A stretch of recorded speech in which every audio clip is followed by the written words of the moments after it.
মানুষ মানসিক স্বাস্থ্য নিয়ে কথা বলতে লজ্জা পায়, আর যা আড়ালে থেকে যায় তা আরও লজ্জার জন্ম দেয়। আপনি যখন নিজের কোনো সমস্যা নিয়ে লজ্জিত হন, তখন সাহায্য চাওয়ার সম্ভাবনাও কমে যায়।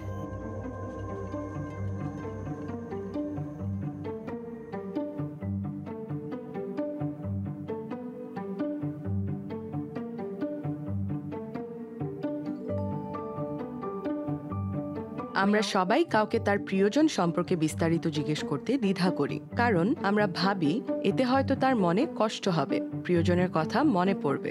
কিন্তু সত্যিটা হলো, আমরা কোনো না কোনোভাবে তাদের কথা সবসময়ই ভাবি।